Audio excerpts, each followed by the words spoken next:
ప్రభు అయిన యేసుక్రీస్తు నామమున హితబోధ వీక్షకులకు వందనాలు తెలియజేస్తున్నాను. మనము యూదా పత్రిక వ్యాఖ్యానాన్ని ధ్యానిస్తున్నాం. ఇంతవరకు మనం 2 ఎపిసోడ్స్ లేకపోతే 2 సర్మన్స్ మనం చూసాం. యూదా పత్రిక ఇంట్రొడక్షన్, అదేవిధంగా యూదా పత్రిక మొదటి 4 వచనాలు మనం చూసాము. దాని తర్వాత రెండో భాగంగా యూదా పత్రిక 5వ వచనం నుంచి 8వ వచనం వరకు మనం ధ్యానించుకున్నాం. ఈరోజు మనం యూదా పత్రికలో 9వ వచనం నుంచి 13వ వచనం వరకు మనం ధ్యానించుకుందాం. 9వ వచనం నుంచి 13వ వచనం వరకు మనం ధ్యానించుకుందాం. మనం ఈ పత్రిక సారాంశాన్ని మనం చూసాం. మరొకసారి నేను గుర్తు చేస్తున్నాను. ఈ పత్రిక అబద్ధ బోధకుల గురించి రాయబడింది. ఈ పత్రిక వారు ఎలాంటి వాళ్ళు, వాళ్ళ క్రియలు ఎలాంటివి, వారికి సంభవించబోయే శిక్ష ఎలాంటిది, వారిని బట్టి సంఘంలో ఉన్న నిజమైన క్రైస్తవ విశ్వాసులు ఎలా ఉండాలి, సంఘాన్ని ఎలా కాపాడుకోవాలి, వాళ్ళ విశ్వాసాన్ని ఎలా కాపాడుకోవాలి, మనకు ఒక్కసారి అప్పగింపబడిన బోధ నిమిత్తం ఎలా పోరాడాలనే విషయాలను తెలియజేస్తూ యూదా ఈ పత్రిక రాశాడు. లాస్ట్ మెసేజ్లో మనం 5వ వచనం నుంచి 8వ వచనం వరకు మనం మాట్లాడుకున్నప్పుడు అక్కడ ఈ అబద్ధ బోధకుల్ని యూదా కొన్ని పాత నిబంధన ఉదాహరణలు చూపించి వర్ణించి వారి స్థితి ఎలా ఉంది, వీళ్ళ స్థితి కూడా తుది మటుకు లేకపోతే అంతం వరకు ఇలానే అవుతుంది అని చాలా స్పష్టంగా చూపించాడు. ఈరోజు మనం 9వ వచనం నుంచి ధ్యానించుకునే ముందు ఒక చిన్న ప్రార్థనతో మన ధ్యానాన్ని మొదలు పెడదాం. పరిశుద్ధుడా, నీతిమంతుడా, యేసయ్య నీకు వందనాలు. నువ్వు ఇచ్చిన నీ మాటలను బట్టి, నీ వాక్యాన్ని బట్టి ప్రభువా మేము ఎంతగానో ఆనందిస్తున్నాము. నీ వాక్యాన్ని ధ్యానించే కృపను నువ్వు మాకు అనుగ్రహిస్తున్నందుకు వందనాలు. నీ వాక్య సత్యాలను మేము అర్థం చేసుకొని దానికి తగిన రీతిగా మేము ప్రవర్తించటానికి, నీ నామానికి మహిమ తెచ్చే బిడ్డలుగా మేము నిలబడటానికి, విశ్వాసము నిమిత్తము పోరాడటానికి, ఈ సత్యమైన బోధని ప్రభువా సువార్తను ఇతరులకు ప్రకటించటానికి, క్రైస్తవ సంఘాల్లో ఎక్కడైతే అబద్ధ బోధలు ఉన్నాయో ప్రభువా అక్కడ మేము నిలబడటానికి మీ కృపను అనుగ్రహించమని, ఈ ధ్యానముతో ప్రభువా మమ్మల్ని ఆత్మీయంగా బలపరచమని యేసు క్రీస్తు నామమున అడిగి వేడుకుంటున్నాం తండ్రి, ఆమేన్. మనం 9వ వచనం కనుక చూస్తే యూదా పత్రిక 9వ వచనంలో నేను ఇంతకుముందే చెప్పాను, ఒకటే అధ్యాయం ఉంది కాబట్టి నేను అధ్యాయం చెప్పను.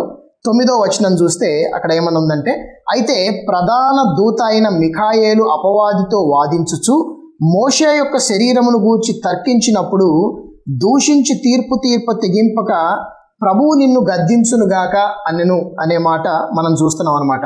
అయితే అనే మాటతో ఇక్కడ ఈ వచనం మొదలవటం మనం చూస్తాం. అయితే అంటే ముందు వచనంతో సంబంధం ఉంది అని మనకు అర్థమవుతుంది కదా.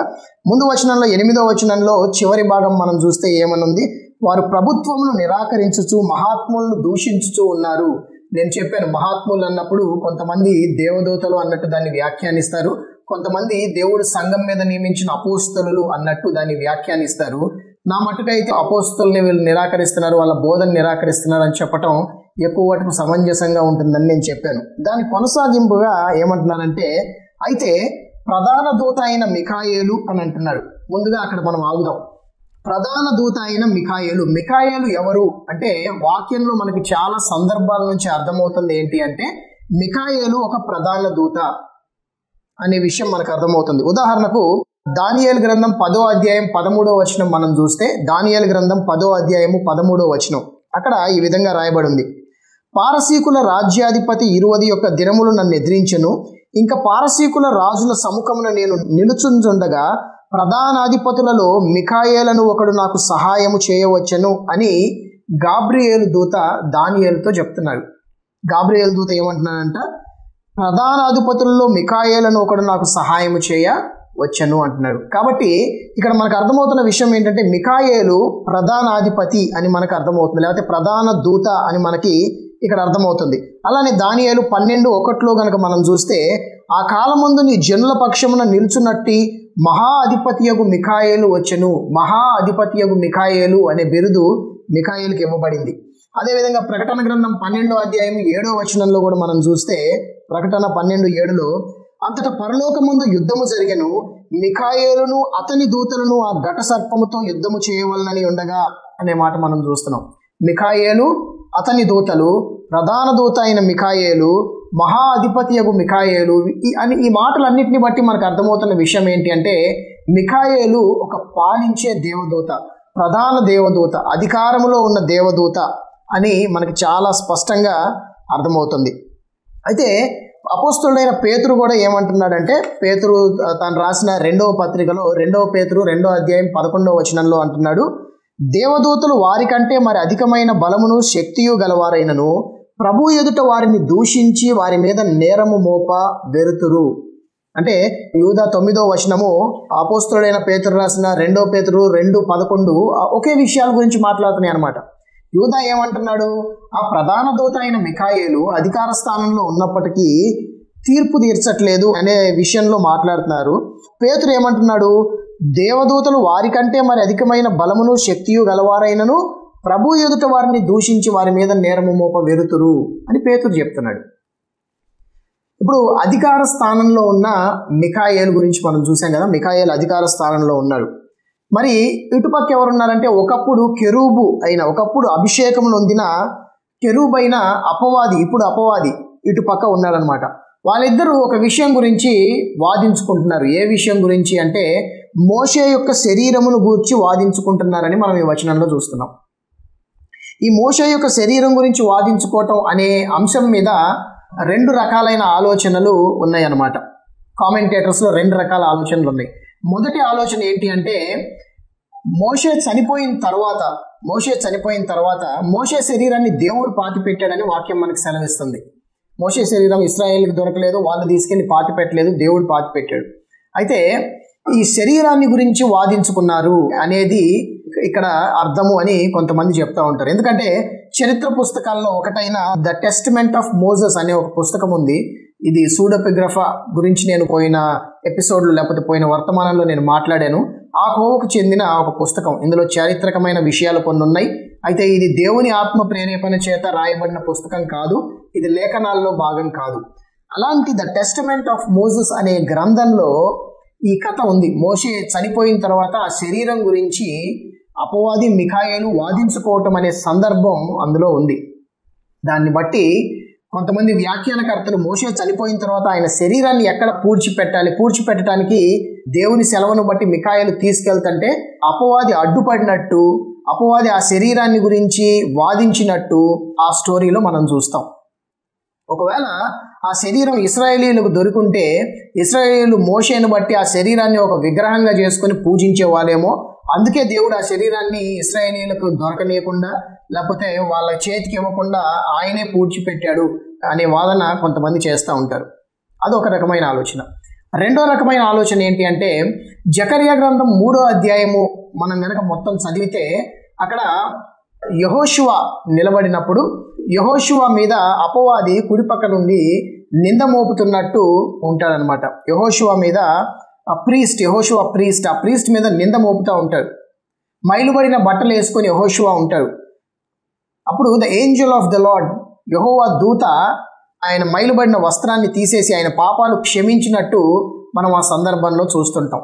అలానే కొంతమంది ఏం చెప్తారు, మోషే మీద అపవాది నింద మోపాడు, ఆ నిందని దేవుడు తీసేశాడు, అది వాదన అన్నట్టు కొంతమంది అలాంటి కామెంట్ చేస్తూ ఉంటారనమాట. ఆ 2 రకాల ఆలోచనలు ఈ వచనం మీద ఉన్నాయి. అయితే అదేమైనప్పటికీ యూదా చెప్తున్న విషయము లేకపోతే యూదా చెప్పాలనుకుంటున్న విషయం ఆ కథ కాదు. కానీ మోషే శరీరానికి ఏమైందని లేకపోతే అపవాది ఏం నింద మోపాడు, దాని తర్వాత ఏం జరిగింది అనేది కాదు యూదా చెప్పాలనుకుంటున్న విషయం. యూదా చెప్పాలనుకుంటున్న విషయం ఏంటి అంటే, ప్రధాన దూత స్థానంలో ఉన్న మిఖాయేలు కూడా వాగ్వాదం వచ్చినప్పుడు తీర్పు తీర్చకుండా ఆ తీర్పు దేవునికి అప్పగించాడు అనేది యూదా చెప్తున్న విషయం. మరొకసారి ఆ 9వ వచనంలో కనుక మనం చూస్తే, మోషే శరీరమును గూర్చి తర్కించినప్పుడు దూషించి తీర్పు తెగింపక ప్రభువు నిన్ను గద్దించునుగాక అనెను అనే విషయాన్ని ఇక్కడ మనం చూస్తున్నాం అన్నమాట. వీళ్ళు మహాత్ముల్ని దూషించేవాళ్ళు. వీళ్ళకి తెలియని ఎవరు? ఈ అబద్ధ బోధకులు, ఈ సంఘంలో ఉన్న తప్పుడు బోధకులు. వీళ్ళు మహాత్ముల్ని దూషించేవాళ్ళు, వాళ్ళకి తెలియని విషయాల గురించి మాట్లాడేవాళ్ళు. దేవునికి ఇవ్వాల్సిన స్థానం, ఆయన తీర్చాల్సిన తీర్పులు వీళ్ళు తీర్చే స్థానంలో తమను తాము పెట్టుకుంటున్నారు అనేది ఇక్కడ సందర్భం అన్నమాట. కాబట్టి ఈ మిఖాయేలుకి, ఆ ప్రధాన దూత అయిన మిఖాయేలుకి ఇక్కడ ఉన్న అబద్ధ బోధకులకి వ్యత్యాసాన్ని చూపిస్తూ యూదా ఇక్కడ మాట్లాడుతున్నాడు. ప్రధాన దూత అయినప్పటికీ తీర్పు తీర్చలేదు, కానీ వీళ్ళు ఏమీ తెలియని భ్రష్టులైనా కానీ, ఏ జ్ఞానం లేని వాళ్ళైనా కానీ వీళ్ళు ప్రతి విషయంలో అందరికీ తీర్పు తీర్చే వాళ్ళలాగా ఉన్నారు. దేవుని తీర్పుకు వీళ్ళు అవకాశం ఇవ్వకుండా, ప్రభువు నిన్ను గద్దించునుగాక అని చెప్పకుండా వీళ్ళే దేవుని స్థానాన్ని తీర్చుకొని తీర్పు తీర్చే తీర్పరులుగా తమల్ని తాము స్థిరపరుచుకున్నారు అనే భావాన్ని యూదా ఇక్కడ వ్యక్తం చేస్తున్నాడు. ఈ కాలంలో కూడా సంఘాల్లో తీర్పు తీర్చే వాళ్ళు ఉంటారు. అంటే తీర్పు తీర్చకూడదా అనే అంశం ఒకటి ఉంది. అసలుకే తీర్పు తీర్చకూడదు, ఎవరేం చేసినా ఎవరెట్టపోయినా కానీ మనకెందుకు, దేవుడు చూసుకుంటాడు, మన పని సువార్త ప్రకటించడమే, ఇంకేమీ చేయకూడదని కొంతమంది చెప్తారు. అది సరైన అవగాహన కాదు. యేసుక్రీస్తు ప్రభువు న్యాయమైన తీర్పు తీర్చండి అని చాలా స్పష్టంగా మాట్లాడిన సందర్భాలు ఉన్నాయి. కాబట్టి మనం ఏదైనా తీర్పు తీరిస్తే అది న్యాయంగా ఉండాలి, సరైనదిగా ఉండాలి అనేది ప్రభు మనకి నేర్పించిన విషయం. అసలే తీర్పు తీర్చకూడదని కాదు, కానీ మనకి తెలియని విషయాల గురించి, అవగాహన లేని విషయాల గురించి, తీర్పు తీర్చకూడని విషయాల గురించి తీర్పు తీర్చాల్సిన అవసరం మనకి లేదు. అలానే మిఖాయేలుకి తెలిసినప్పటికీ తీర్పు తీర్చలేదు. వీళ్ళైతే ఏమీ ఎరగని వాళ్ళై ఉండి, దేవునికి వ్యతిరేకులై ఉండి, వీళ్ళు అన్ని విషయాల్లో బహుశా సంఘాన్ని, సంఘస్థులను తీర్పు తీరుస్తున్నారేమో అన్నట్టు యూదా ఇక్కడ మాట్లాడుతున్నాడు. 10వ వచనం చూద్దాం. 10వ వచనంలో, వీరైతే తాము గ్రహింపని విషయాలను గూర్చి దూషించువారై వివేక శూన్యములకు మృగముల వలె వేటిని స్వాభావికముగా ఎరుగుదురో వాటి వలన తమను తాము నాశనము చేసుకొనుచున్నారు. ఇక్కడ చాలా స్పష్టంగా మనం చూస్తున్నాం కదా, వీరైతే అని అంటున్నాడు. ఎవరికి వ్యత్యాసాన్ని చూపిస్తున్నాడు? ఈ అబద్ధ బోధకులకి మిఖాయేలుకి మధ్య వ్యత్యాసాన్ని చూపిస్తున్నాడు యూదా. ఆయన మిఖాయేలు దూత తెలిసినప్పటికీ తీర్పు తీర్చలేదు, కానీ వీరైతే వీళ్ళు ఏం చేస్తున్నారంట, తాము గ్రహింపని విషయములను గురించి దూషించువారై, అదే నేను ఇందాక మాట్లాడుతున్నాను కదా, వాళ్ళకి తెలియని విషయాల గురించి దూషిస్తున్నారు, వాళ్ళకి తెలియని విషయాల గురించి వాళ్ళు తీర్పు తీరుస్తున్నారు. ఎందుకు మిఖాయేలుకి వీరికి వ్యత్యాసాన్ని చూపిస్తున్నాడు అంటే, ఇందాక మనం మాట్లాడుకున్నాం, మిఖాయేలుకి అపవాది గురించి అన్ని విషయాలు తెలిసినప్పటికీ దేవుని స్థానాన్ని మిఖాయేలు తీసుకోలేదు. ప్రభువే గద్దించేది, ప్రభువే తీర్పు తీర్చేది అని మిఖాయేలు చెప్తున్నాడు. వీళ్ళైతే నేనే తీర్పు తీరుస్తా, నేనే గద్దిస్తా అన్నట్టు ఉన్నారు. అది వాళ్ళకి తెలియని విషయాల గురించి వాళ్ళు ఆ విధంగా ఉన్నారు అని యూదా మనకి చెప్తున్నాడు. వీళ్ళకి ఇష్టం వచ్చినట్టు మాట్లాడటం, ఈ అబద్ధ బోధకులు దుర్భాషలు ఆడటం, వాళ్ళు గ్రహించలేని సంగతుల గురించి మాట్లాడటం. ఏంటి గ్రహించలేని సంగతులు? వీళ్ళు దేవుణ్ణి ఎరగలేదు కనుక, దేవుని ఆత్మ వీళ్ళకి లేదు కనుక వీళ్ళు ఏ విషయాన్ని గ్రహించలేరు. వీళ్ళకి దేవుని విషయాలు గ్రహించలేరు, ఆత్మ సంబంధమైన ఏ విషయాలు గ్రహించలేరు, దేవదూతల గురించిన విషయాల్ని గ్రహించలేరు, అపోస్తలుల బోధకు సంబంధించిన విషయాల్ని గ్రహించలేరు. వీళ్ళు ఏ విషయాల్ని గ్రహించలేరు, ఎందుకంటే వీళ్ళు ప్రకృతి సంబంధి అయిన మనుష్యులు. పౌలు అంటున్నాడు కొరింథీయులకు రాసిన మొదటి పత్రికలో 2వ అధ్యాయం 14వ వచనంలో ఇట్లా అంటున్నాడు, ప్రకృతి సంబంధి అయిన మనుష్యుడు దేవుని ఆత్మ విషయములను అంగీకరింపలేడు, వివేచించలేడు, తెలుసుకోలేడు, అర్థం చేసుకోలేడు. వీళ్ళ పరిస్థితి కూడా అదే. వీళ్ళు దేవుని గురించిన విషయాలను అర్థం చేసుకోలేరు, దేవుని భక్తులమనే చెప్పుకుంటారు, కానీ నిజమైన విశ్వాసులతో వెళ్ళి పోల్చి చూసినప్పుడు ఆ డిఫరెన్స్ అనేది కొట్టొచ్చినట్టు కనపడుతుంది. వీళ్ళు అపోస్తలుని దుర్భాషలాడతారు, అపోస్తలుల బోధని తృణీకరిస్తారు, వాక్యానికి విధేయత చూపించే విషయంలో విధేయత చూపించకుండా వాక్యాన్ని దూషించిన వాళ్ళగా ఉంటారు. వీళ్ళు చేసే పనులన్నీ వీళ్ళు చేసేసి, నేను చేసే పనులన్నీ దేవుడు ఏమన్నా చూస్తాడా ఏంది, దేవుడికి ఎట్లా తెలుసు? కీర్తనలు 73:11 మనం చూసినట్టు, దేవుడు ఎట్లా తెలుసుకొనును, మహోన్నతునికి తెలివి ఉన్నదా అని అనుకునే స్థితిలో వీళ్ళు ఉంటారు, అలా బతుకుతుంటారు. వీరైతే తమకు తెలియని విషయాలని గురించి దూషించువారై, వీని గురించి పేతురు ఏమంటున్నాడు చూడండి. పేతురు రాసిన 2వ పత్రిక 2వ అధ్యాయం 12వ వచనం. పేతురు రాసిన 2వ పత్రిక 2వ అధ్యాయం 12వ వచనం. వారైతే పట్టబడి చంపబడుటకే స్వభావ సిద్ధముగా పుట్టిన వివేక శూన్యములకు మృగముల వలె ఉండి, తమకు తెలియని విషయములను గూర్చి దూషించుచు, తమ దుష్ప్రవర్తనకు ప్రతిఫలముగా హాని అనుభవించుచు, తాము చేయు నాశనముతోనే తామే శ్రమ పొందుదురు. అదే అధ్యాయంలో 14వ వచనంలో పేతురు అంటున్నాడు, 2వ పేతురు 2:14లో, వ్యభిచారాన్ని చూచి ఆశించుచు పాపము మానలేని కన్నులు గలవారును, అస్థిరులైన వారి మనస్సులను మరులు కొల్పుచు, లోభత్వమందు సాధకము చేయబడిన హృదయము గలవారును, శాపగ్రస్తులనై ఉండి తిన్నని మార్గమును విడిచి బెయూరు కుమారుడైన బిలాము పోయిన మార్గమును బట్టి త్రోవ తప్పిపోయిరి కదా. వీళ్ళు ఎలాగున్నారు? వీళ్ళు తీర్పు తీర్చేవాళ్ళు, తెలియని విషయాల గురించి తీర్పు తీర్చేవాళ్ళు, వివేకం లేని వాళ్ళు, స్వాభావికంగా వాళ్ళు ఎరగని విషయాల గురించి దుర్భాషలాడేవాళ్ళు. వాళ్ళ దుష్ప్రవర్తనకు ప్రతిఫలంగా వాళ్ళ హాని అనుభవిస్తారు. వాళ్ళు చేసే ఈ నాశనంతో వాళ్ళే నాశనాన్ని పొందుకుంటారని పేతురు చెప్తున్నాడు. 2 పేతురు 2:21-22 వచనాలు కనుక మనం చూస్తే, నీతి మార్గమును అనుభవపూర్వకముగా తెలుసుకొని తమకు అప్పగింపబడిన పరిశుద్ధమైన ఆజ్ఞ నుండి తొలగిపోయి కుక్క తన వాంతికి తిరిగినట్టు, కడగబడిన పంది బురదలో దొర్లుటకు మళ్ళినట్టు వీళ్ళు ప్రవర్తిస్తున్నారు. నీతి మార్గాన్ని తెలుసుకున్నారు. దేవుడు అంటే ఎవరో తెలుసు, రక్షణ అంటే ఏంటో తెలుసు, పాపం అంటే ఏంటో తెలుసు, దేవుని ఉగ్రత అంటే ఏందో తెలుసు, రక్షించబడి పరలోక రాజ్యానికి పోవటం అంటే ఏందో తెలుసు, పాపంలో జీవిస్తే వచ్చే పర్యవసానం ఏంటో తెలుసు, అన్నీ తెలుసు. ఆ నీతి మార్గమును తెలుసుకొని తమకు అప్పగింపబడిన ఆ పరిశుద్ధమైన ఆజ్ఞ నుండి తొలగిపోయి, అంటే రక్షణ లేని స్థితిలోనే వాళ్ళు జీవిస్తున్నారు. తెలుసు తెలుసు తెలుసు దేవుడు అని చెప్తారు, కానీ కుక్క తన వాంతికి తిరిగినట్టు, కడగబడిన పంది తిరిగి బురదలో పడ్డట్టు వీళ్ళ జీవితాలు ఎట్లా ఉన్నాయి? పాపంలోనే ఉన్నాయి. బయటకు వచ్చామని చెప్పుకుంటున్నారు, కానీ వాళ్ళు ఎప్పుడు బయటికి రాలేదు. వాళ్ళు పాపంలోనే జీవిస్తున్నారు. వీళ్ళు ఏ విషయాన్ని ఆత్మ వివేచన చేయకుండా స్వాభావికంగా వాళ్ళ మనసుకు ఏది నచ్చితే అది చేసేయటం, వాళ్ళ మనసుకు నచ్చిన దాన్ని బట్టి ప్రవర్తించటం వీళ్ళకున్న లక్షణాలు.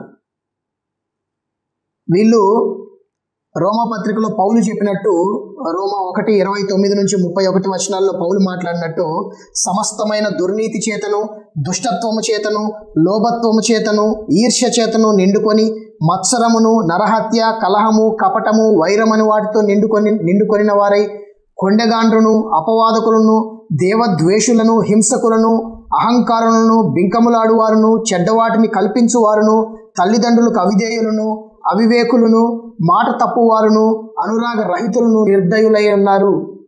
ఇలాంటి గుణలక్షణాలు ఏవైతే ప్రభువు వర్ణిస్తున్నాడో, ఒక సహజ సిద్ధమైన వ్యక్తిలో, రక్షణ లేని వ్యక్తిలో, దేవుణ్ణి తెలుసుకొని వ్యక్తిలో ఏవైతే ఉంటాయో అవన్నీ మేము దేవుణ్ణి నమ్ముతున్నాం అని చెప్పిన ఈ అబద్ధ బోధకుల్లో ఉన్నాయి అని యూదా ఆయన పత్రిక రాస్తున్న సంఘానికి తెలియజేస్తున్నాడు. వీళ్ళలో పరిశుద్ధాత్మ దేవుడు లేడు గనుక వీళ్ళు స్వభావ సిద్ధంగా ఆత్మ విషయాలు వేటిని గ్రహించలేరు. ఆత్మ వివేచన లేకుండా సమస్తమైన దుర్నీతితో వీళ్ళు నిండుకొని ఆ శరీర కార్యాలనే వీళ్ళు చేస్తూ ఆనందిస్తూ ఉంటారు. ఆత్మ మనలో ఉంటే, పరిశుద్ధాత్మ దేవుడు మనలో నివాసం ఉంటే ఆత్మ చేత శరీర కార్యాలని మనం చంపగలం. వీళ్ళలో పరిశుద్ధాత్మ దేవుడు లేడు కాబట్టి, వీళ్ళకు ఉంది నిజమైన రక్షణ కాదు కాబట్టి వీళ్ళు శరీర కార్యాలని చంపలేరు. ఆ శరీర కార్యాలనే ప్రేమిస్తూ వాటినే జరిగిస్తూ ఉంటారు. దేవుడు విక్రించబడడు. మనుష్యుడు ఏ పంట విత్తునో ఆ పంటనే కోస్తాడు. అందుకే గలతీ పత్రికలో పౌలు అంటున్నాడు, గలతీ 6:7 అంటున్నాడు, ఏలయనగా తన శరీరేచ్ఛలను బట్టి విత్తువాడు తన శరీరము నుండి క్షయమును పంట కోయును, ఆత్మను బట్టి విత్తువాడు ఆత్మ నుండి నిత్య జీవమని పంట కోయును. వీళ్ళు ఈ అబద్ధ బోధకులు దేవుని అపోస్తలులను దూషిస్తూ శరీరాన్ని బట్టి శరీరేచ్ఛలను వీళ్ళు మృగాల వలె విత్తుతున్నారు. అదే కదా ఆ వచనం మనకి చెప్పింది 10వ వచనంలో, వివేక శూన్యములకు మృగముల వలె వేటిని స్వాభావికముగా ఎరుగుదురో వాటి వలన తమను తాము నాశనం చేసుకుంటున్నారు. నాశనం అనే పంటను వీళ్ళు ఒక రోజు కోస్తారు, అందులో ఎలాంటి సందేహం లేదు. రక్షణ లేకుండా, దేవుడంటే భయం లేకుండా, దేవుని సంఘాన్ని భ్రష్టు పట్టించే వాళ్ళగా, దేవుని వాక్యం అంటే భయం లేకుండా దాన్ని ఎలా పడితే అలా ఉపయోగించి, పాపం అంటే కూడా భయం లేకుండా ఆ పాపాన్నే ప్రేమించి దేవుని సన్నిధిలో ఉంటూ దేవుని ప్రజలమని చెప్పుకుంటూ దేవుని ప్రజల్ని మోసం చేస్తూ గ్రహించని విషయాల గురించి దూషిస్తూ వివేకం లేని మృగాల వలె వీళ్ళు జీవిస్తూ నాశనం అనే పంటని తమ మీదకి తాము తెచ్చుకుంటున్నారు. ప్రియ సహోదరుడు సహోదరి, ఆలోచించు. అబద్ధ బోధకుల మీదకి దేవుని యొక్క శిక్ష, దేవుని యొక్క కోపం, దేవుని యొక్క ఉగ్రత ఎలా వస్తుందో చూడు. 11వ వచనం మనం చూద్దాం. యూదా ఏమంటున్నాడు వారి గురించి? 11వ వచనం, అయ్యో వారికి శ్రమ, వారు కయోను నడిచిన మార్గమున నడిచిరి, బహుమానము పొందవలనని బిలాము నడిచిన తప్పు త్రోవలో ఆతురముగా పరిగెత్తిరి, కోరాహు చేసినట్టు తిరస్కారము చేసి నశించిరి. మరి ఇలా బతుకుతున్న వారికి శ్రమ కాకుండా ఇంకేమైనా సంతోషం ఉంటుందా? ఒకరోజు వాళ్ళు శ్రమపరచబడతారు. ఎందుకంటే దేవుడు నియమించిన మార్గాలకు వ్యతిరేకంగా వీళ్ళు బతికారు. ఆయన మార్గాలను చెరిపేసి వీళ్ళ సొంత మార్గాల్లో నడిచిన జాబితా వీళ్ళది. కాబట్టి వీళ్ళకి శ్రమ. దేవుణ్ణి తెలుసని చెప్పి, దేవుణ్ణి నమ్మామని చెప్పి అలాంటి ప్రవర్తన లేని వారందరికీ శ్రమ. దేవుణ్ణి నమ్మామని చెప్పి, విశ్వసించామని చెప్పి ఆ ఫలాలు మన జీవితంలో కనబడని వాళ్ళకి శ్రమ. వాళ్ళు ఈ అబద్ధ బోధకులకు శిష్యులని చెప్పుకోవచ్చు, తోటివారని చెప్పుకోవచ్చు, అవిశ్వాసులు. వీరికైతే ఈ అబద్ధ బోధకులకు శ్రమ. అయ్యో వారికి శ్రమ. ఎట్లా అంటున్నాడు చూడండి యోధ, అయ్యో వారికి శ్రమ. శ్రమ, ఎంత శ్రమ వాళ్ళకి. వాళ్ళ నాశనాన్ని వాళ్ళే కొని తెచ్చుకుంటున్నారు. వాళ్ళు దేవుణ్ణి తృణీకరిస్తున్నారు. ఇంకా వాళ్ళ గురించి మాట్లాడుతున్నారు చూడండి. 3 విషయాలు ఇక్కడ చెప్పబడినాయి వీళ్ళ మార్గాల గురించి. మొదటిది ఏంటి? వీళ్ళు కయూను నడిచిన మార్గంలో వీళ్ళు నడుస్తున్నారు. బిలాము నడిచిన తప్పు త్రోవలో వీళ్ళు పరుగెడుతున్నారు. మూడవది, కోరాహు వలె తిరస్కారము చేసి నశిస్తున్నారు. కయూను, బిలాము, కోరాహు 3 ఉదాహరణలు చెప్తున్నాడు. కయూను గురించి ఆలోచన చేద్దాం. కయూను ఏం చేశాడు? తన తమ్ముడిని చంపాడు కదా, మనకు తెలుసు అది. తన తమ్ముడిని చంపాడు. కయూను గురించి అపోస్తలుడైన యోహాను ఏమంటున్నాడో చూద్దాం. అపోస్తలుడైన యోహాను 1 యోహాను పత్రిక 3వ అధ్యాయము 12వ వచనంలో ఆయన గురించి, కయూను గురించి ఇలా అంటున్నాడు. మనము కయూను వంటి వారిమై ఉండరాదు. వాడు దుష్టుని సంబంధి అయి తన సహోదరుణ్ణి చంపెను. వాడు అతన్ని ఎందుకు చంపెను? తన క్రియలు చెడ్డవియు తన సహోదరుని క్రియలు నీతి గలవియునై ఉండెను గనుకనే కదా. చూసారా యోహాను ఏమంటున్నాడు? మనము ఎలా ఉండకూడదంట? కయూను వంటి వారమై ఉండరాదు. వీళ్ళు ఎట్లున్నారంట? అపోస్తలుడైన యోహాను చెప్తున్న విషయం. మనం కయూనులాగా ఉండకూడదు. ప్రభువుని నమ్ముకున్న వాళ్ళు కయూనులాగా ఉండకూడదు. కానీ అబద్ధ బోధకులు వీళ్ళు ఎట్లున్నారు? సంఘంలో ఉన్న వాళ్ళు ప్రభువుని నమ్మామని చెప్తున్న వీళ్ళు ఎట్లున్నారు? వీరు కయూను నడిచిన మార్గంలో వీళ్ళు నడుస్తున్నారని యోధా చెప్తున్నాడు. కయూను మార్గం వాళ్ళది. ప్రభువుని నమ్మిన మంది కయూను మార్గం కాదు. ఏంది కయూను మార్గం? ద్వేషించటం, సహోదరుణ్ణి ద్వేషించటం. తన సొంత తమ్ముడిని చంపేశాడు. ఎందుకు చంపాడు? ఆయన చేసిన పనులు నీతి గల పనులు. హేబేలు చేసిన పనులు నీతి గల పనులు, ఈయన చేసిన పనులు నీతి లేని పనులు. దాన్ని బట్టి తమ్ముడిని చంపాడు ద్వేషంతో. కయూను లాంటి మార్గం మంది కాదు. ద్వేషించే మార్గం మంది కాదు. సహోదరుణ్ణి ద్వేషించే వారికి నిత్య జీవం ఉండదని దేవుని వాక్యం సెలవిస్తుంది. యోహాను భక్తుడే చెప్తున్నాడు. అయితే వీళ్ళ మార్గం ఏంటంట? కయూను లాంటి మార్గమే. నరహత్య, అసూయ, అన్యాయము అనే పాపంతో వీళ్ళు నిండుకొని ఉంటారు. ఇతరుల ఆత్మీయ అభివృద్ధిని, ఆత్మీయ బహుమానాలని, దేవుడు వాళ్ళకి ఇచ్చిన వరాలని చూడలేకుండా వాళ్ళని కూడా నాశనం చేయాలని వీళ్ళు పూనుకొని ఉంటారు. సహోదరుల్ని వీళ్ళు ఏం ప్రేమించరు. సంఘంలో దొంగ మెట్టలుగా ఉంటారని యూదా చెప్తున్నాడు వీళ్ళ గురించి. ఇతరుల్ని ఎట్లా నాశనం చేయాలి, సంఘాన్ని ఎట్లా నాశనం చేయాలి అనేదే వీళ్ళ పథకం. సాతాను అనుచరులు, కయూను సోదరులు, ఈ అబద్ధ బోధకులు. కయూను మార్గం వీళ్ళది. రెండోది ఏమంటున్నాడు? బిలాము నడిచిన తప్పు త్రోవలో వీళ్ళు పరుగెడుతున్నారు. బిలాము నడిచిన తప్పు త్రోవలో పరుగెడుతున్నారు. కయూను తమ్ముడిని చంపాడు. కయూనుకి ఏమొచ్చింది? శ్రమ. కయూను మార్గంలో నడుస్తున్న అబద్ధ బోధకులకి ఏమొస్తుంది? శ్రమ. బిలాము చూద్దాం. బిలాము ఎవరు? బిలాము ఒక ప్రవక్త, దేవుని ప్రవక్త. అయితే ఇశ్రాయేలీలు వస్తూ ఉన్నప్పుడు, వాగ్దాన దేశంలో ప్రవేశించడానికి వాళ్ళు ఆ మార్గం గుండా వెళ్తూ ఉన్నప్పుడు, బాలాక్ అనే ఒక రాజు ఉంటాడు.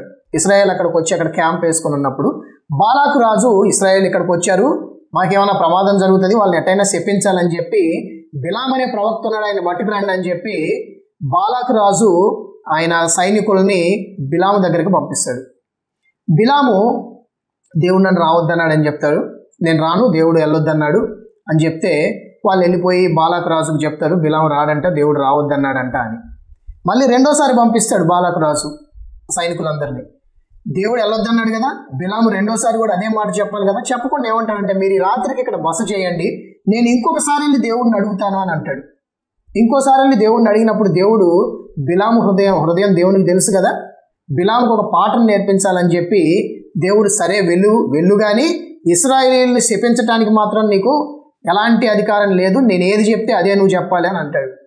తర్వాత రోజున సైనికులతో పాటు వెళ్తాడు, వెళ్ళి బాలాకు రాజును కలుసుకున్నాక దేవుడు ఏవైతే చెప్పాడో ఆ మాటలే బాలాకు రాజుతో చెప్తున్నట్టు ఇశ్రాయేలీయుల్ని ఆశీర్వదిస్తాడు. ఇదేంది, నేను నిన్ను శపించడానికి వాళ్ళని శపించాలని నిన్ను పిలిపిస్తే నువ్వు ఇక్కడికి వచ్చి వాళ్ళని ఆశీర్వదిస్తున్నావేంటి అని ఆ రాజు అంటాడు. అందుకు బిలాం అంటాడు, దేవుడు ఏది చెప్తే అదే నేను చెప్పగలను కానీ దేవుడు చెప్పకుండా నా అంతటి నేనేమీ చెప్పలేను, నా అంతటి నేను ఇశ్రాయేలీయుల్ని శపించలేను అని అంటాడు. ఇదంతా సంఖ్యాకాండం 22వ అధ్యాయం నుంచి 24వ అధ్యాయం వరకు ఈ స్టోరీ అంతా మనం చూడొచ్చు. ఇదంతా మనం చూసిన తర్వాత బిలాం మంచి పనే చేశాడు కదా. దేవుడు శపించొద్దని చెప్పినప్పుడు దేవుడు చెప్పిన మాటలే బాలాకు రాజుకు చెప్పాడు కదా, లేకపోతే ఇశ్రాయేల్ని ఆశీర్వదించడం కానీ శపించడం చేయలేదు కదా అని అనుకోవచ్చు. కరెక్టే, అట్లనే చేశాడు. కానీ డైరెక్ట్గా ఇశ్రాయేలీయుల్ని శపించటం వీలు పడదు అని తెలిసిన వాడై బాలాకు రాజుకి ఒక దరిద్రమైన ఒక చెడ్డ ఆలోచన ఇస్తాడు. ఏంటంటే, ఇశ్రాయేలీయుల్ని మోయాబు స్త్రీలతో వ్యభిచారం చేసేటట్టు నువ్వు ప్రేరేపించు, దేవుడే వాళ్ళని శపిస్తాడు అనేలాంటి ఒక తప్పుడు ఆలోచన రాజుకి ఇస్తాడు. దాన్ని బట్టి ఇశ్రాయేలీయులు దేవుని ఉగ్రతకు గురైన వాళ్ళై దాదాపు 24,000 మంది ఆ పాపాన్ని బట్టి దేవుని కోపానికి బలైపోతారు. ఈ బిలాము గురించే ప్రకటన గ్రంథంలో యోహాను భక్తుడు ఇలా మాట్లాడుతున్నాడు. ప్రకటన 2:14, ప్రకటన గ్రంథం 2వ అధ్యాయం 14వ వచనం. విగ్రహములకు బలి ఇచ్చిన వాటిని తినునట్లును జారత్వము చేయునట్లును ఇశ్రాయేలీయులకు ఉరియొడ్డమని బాలాకునకు నేర్పిన బిలాము బోధను అనుసరించిన వారు నీలో ఉన్నారు. ఏం నేర్పించాడంటే బిలాము? డైరెక్ట్గా దేవుడు శపించడం తెలుసు కానీ ఇశ్రాయేలీయుల చేత ఏది చేయిస్తే వాళ్ళు దేవుని కోపానికి గురవుతారో బిలాముకు తెలుసు. కాబట్టి అవి వాళ్ళు చేయాలంటే వాళ్ళకి ఎలాంటి ఎంటైస్మెంట్ అంటారు కదా, వాళ్ళ ఆ పాపంలో పడిపోవాలంటే వాళ్ళకి ఏం పెట్టాలో, వాళ్ళకి ఏమి ఇవ్వాలో అది బాలాకుకు నేర్పించాడు. విగ్రహాలకు బలిచ్చిన వాటిని తిన్నట్లు జారత్వం చేయునట్లు బాలాకు రాజుకు చెప్తే ఆయన అట్లనే చేయించాడు. ఇశ్రాయేలీయులు కూలారు. అట్లాంటి బోధ, అట్లాంటి ప్రవర్తన బిలాముది.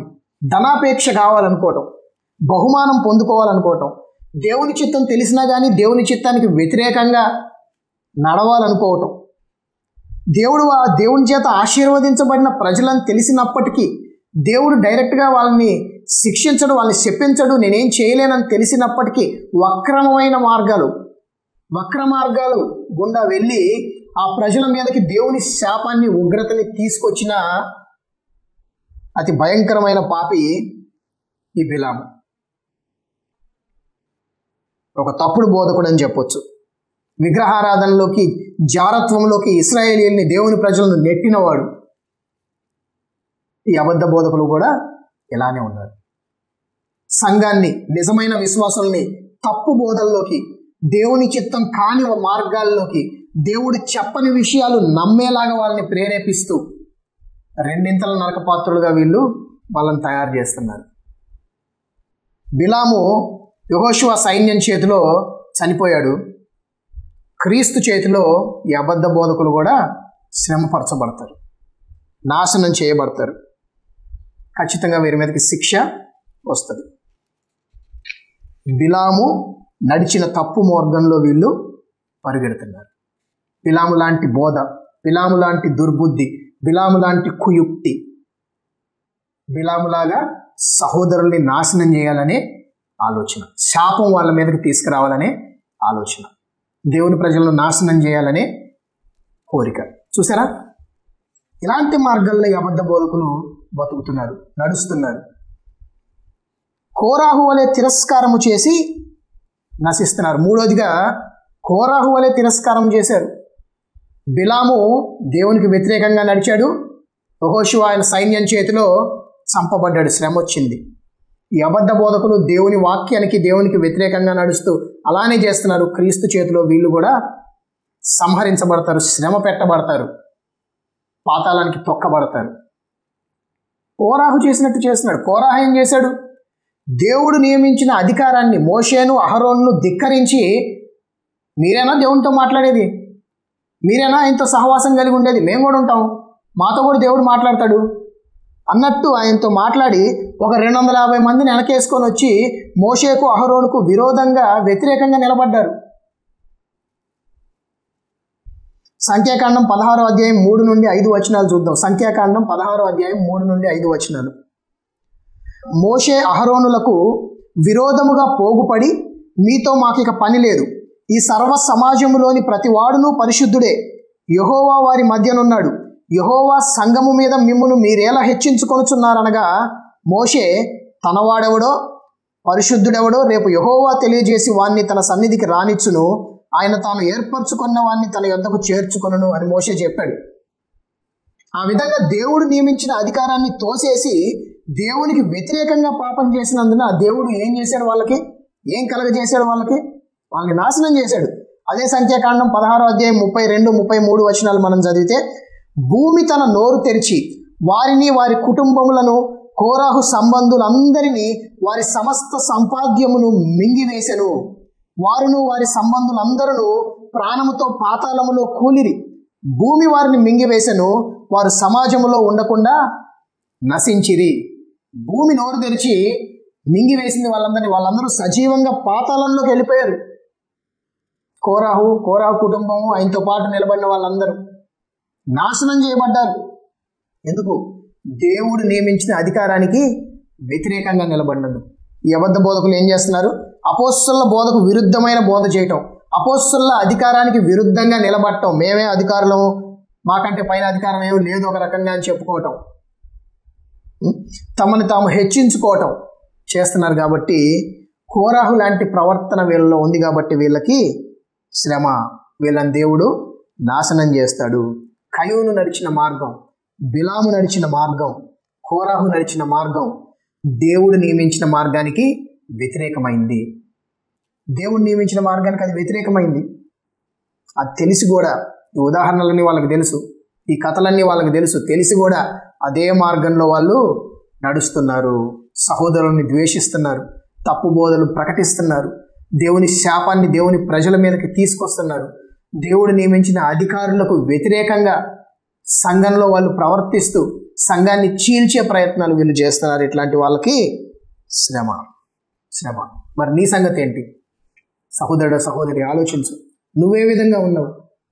దేవుని మార్గానికి విధేయత చూపించిన స్థితిలో ఉన్నావా? లేకపోతే నువ్వు కూడా నీ జీవితంలో కూడా ఈ కయూను, బిలాము, కోరాహు లాంటి మార్గాలు ఏమన్నా నీ జీవితంలో ఉన్నాయా? వీరిలాగా ఉంటే మాత్రం అయ్యో వారికి శ్రమ అని యూదా చెప్తున్నాడు. వారికి శ్రమ, అబద్ధ బోధకులకు శ్రమ, ఆ మార్గాన్ని అనుసరించే ప్రతి ఒక్కళ్ళకి శ్రమ. నిజమైన క్రైస్తవులు ఎలా ఉండాలి? నాకు యోహాను భక్తుడు చెప్పాడు కదా, మొదటి యోహాను పత్రికలో మనం చూసాం. కయూన్లాగా ఉండకూడదు.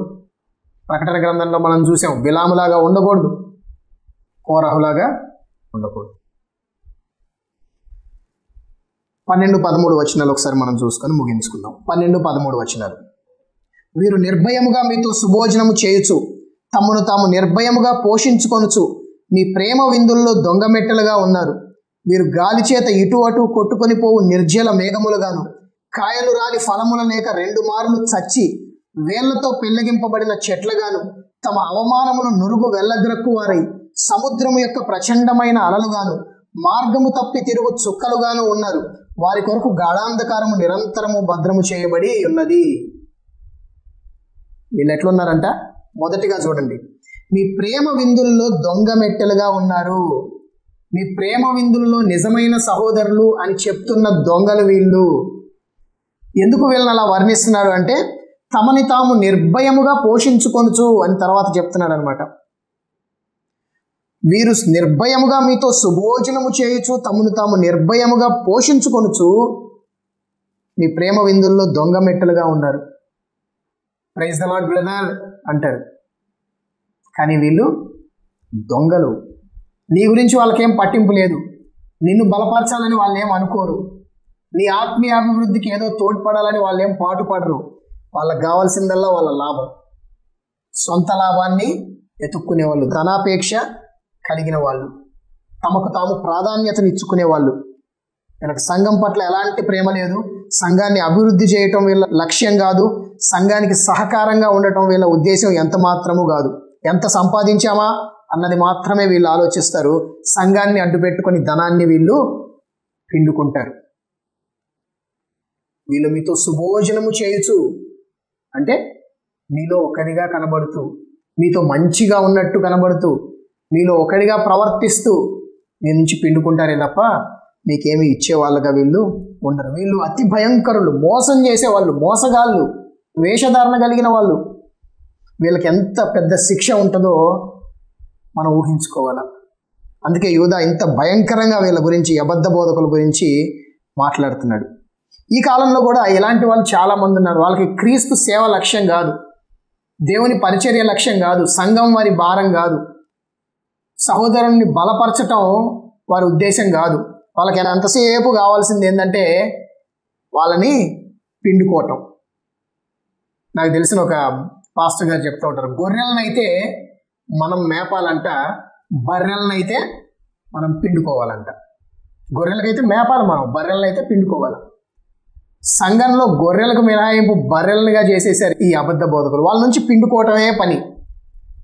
ధనాపేక్ష, సొంత లాభం, ఆ డబ్బులన్నీ తీసుకోవటం, మేడలు మెద్దలు కట్టుకోవటం, ఆ డబ్బులన్నీ తీసుకోవటం, బెంచ్ కార్లు కొనుక్కోవటం, ఆ డబ్బులన్నీ తీసుకోవటం, విదేశీ ప్రయాణాలు చేయటం, ఏదో పరిచర్య చేస్తున్నాం అని చెప్పేయటం.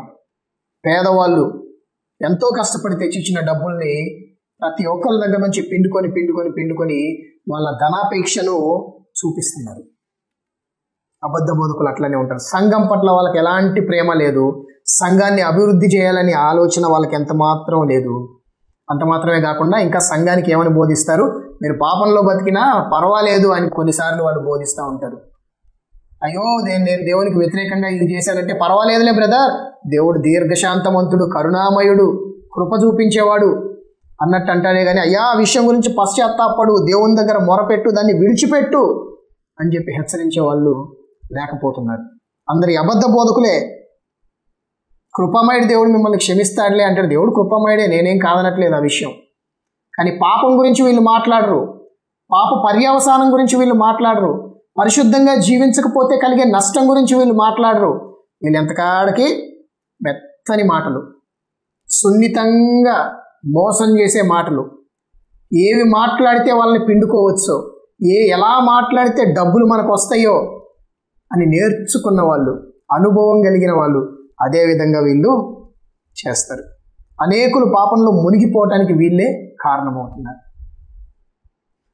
అదేవిధంగా మనకి prosperity gospel, health and wealth gospel గురించి మనకు తెలుసు కదా. సంక్షేమ సువార్త, ఆరోగ్య సువార్త, సంపద సువార్త ఈ కాలంలో మనం చాలా చూస్తున్నాం. సంక్షేమ సువార్త, ప్రాస్పరిటీ గాస్పల్, దేవుడు ఆశీర్వదించడమే దేవుని పని. నువ్వు దేవుని బిడ్డవైతే నువ్వు కష్టపడటం దేవుని చిత్తం కాదు, నువ్వు అప్పుల్లో ఉండటం దేవుని చిత్తం కాదు, నీకు తక్కువ డబ్బులు ఉండటం దేవుని చిత్తం కాదు, తక్కువ జీతం ఉండటం దేవుని చిత్తం కాదు. నేను ఎక్కడో తలగానే దేవుడు ఉంచాలనుకుంటున్నాడు, తోకగా ఉంచడు, వక్రీకరణ చేస్తాడు. సంపద, సంక్షేమం, ఎప్పుడు అదే మాటలు. దేవుడు నీకు డబ్బులు ఇస్తాడు, నువ్వు ఇయ్యి, దేవుడు నీకు తిరిగిస్తాడు. నువ్వు నీ గుప్పెళ్ళు విప్పి చూడు, దేవుడు నీకు పట్టలేనంత ఇస్తాడు. వాక్యాన్ని వక్రీకరించి జనాల్ని మోసం చేస్తాడు. దేవుడు నిన్ను ఇబ్బంది పరచడు, దేవుడు నిన్ను కష్టాల్లో ఉండటం ఆయన చిత్తం కాదు. మేము మీ గురించి ప్రార్థన చేస్తాం, మీ కష్టాలన్నీ పోతాయి, మీ ఇబ్బందులన్నీ పోతాయి, మీ శ్రమలన్నీ పోతాయి, మీ అప్పులన్నీ పోతాయి. ఇలాంటి అబద్ధాలు పలుకుతూ జనాల్ని మోసం చేస్తూ ఎంతోమంది కన్నీళ్ళకి కారణమవుతున్నారు. అలానే ఆరోగ్య సువార్త, అనారోగ్యం రావటం దేవుని చిత్తం కాదని చెప్పేవాళ్ళు ఉన్నారు ఈ రోజుల్లో. అనారోగ్యం వస్తే మందులు వేసుకోకూడదని చెప్పి అబద్ధ బోధకులు ఉన్నారు ఈ రోజుల్లో. మందులు, వీళ్ళ మాటలు విని మందులు మింగక నిజంగా చచ్చిపోయిన వాళ్ళు ఉన్నారు. అదే దేవుడు చెప్పింది, మందులు మింగకూడదా? అనారోగ్యం అనుమతించడం దేవుని చిత్తం కదా. యోబుకి ఏమనుమతించాడు? పౌరుకి ఏమిచ్చాడు? 3 సార్లు వేడుకున్న ఆయన శరీరంలో ముళ్ళు తీసేశాడా? ఎంతమందికి దేవుడు బలహీనతలు అనుగ్రహించలేదు? నా కృప నీకు చాలు అని చెప్పలేదు? ప్రతి సమయంలో ప్రతి అనారోగ్యాన్ని తీసేస్తానని దేవుడు ఎక్కడన్నా వాగ్దానం చేశాడా? తర్వాత జీవితంలో తీసేస్తాడు. మన కన్నీటి ప్రతి బాష్ప బిందువును ఆయన తుడిచేస్తాడని వాక్యం చెప్తుంది. అక్కడ ఏ బాధ ఇంకొండదు. కానీ ఇక్కడ ఈ లోకంలో బాధ ఉంటుంది, ఈ లోకంలో అనారోగ్యం ఉంటుంది, ఈ లోకంలో కష్టాలు ఉంటాయి, ఈ లోకంలో ఇబ్బందులు ఉంటాయి. వాటన్నిటి గుండా మనం వెళ్ళాలి. అవన్నీ లేకుండా నిన్ను పాన్పు మీద నడిపిస్తానని దేవుడు ఏం చెప్పలేదు కదా. కానీ ఇలా చెప్పి అబద్ధ బోధకులు ఈ కాలంలో చాలా మంది తయారయ్యారు. పౌలు లాంటి బోధ వీళ్ళు చేయరు. ఈ యూదా సంఘంలో ఉన్న అబద్ధ బోధకులు లాంటి బోధలు చేసేవాళ్ళు నేటి సంఘాల్లో, మన తెలుగు సంఘాల్లో చాలా మంది ఉన్నారు. వాళ్ళని గురించి చాలా జాగ్రత్తగా ఉండండి. ఈ పత్రిక ద్వారా దేవుడు యూదా రాస్తున్న సంఘంతో ఆనాడు మాట్లాడాడు, మనతో ఈరోజు కూడా మాట్లాడుతున్నాడు. అబద్ధ బోధకులు సంఘాన్ని నాశనం చేసేవాళ్ళు, మీ ఆత్మీయ అభివృద్ధిని తొక్కేసేవాళ్ళు, ఇతరులని నరకపాత్రులుగా చేసేవాళ్ళు. వారి బోధనలు వినొద్దు, వారి మాటలకు చెవియొద్దు, వాక్యాన్ని చదవండి.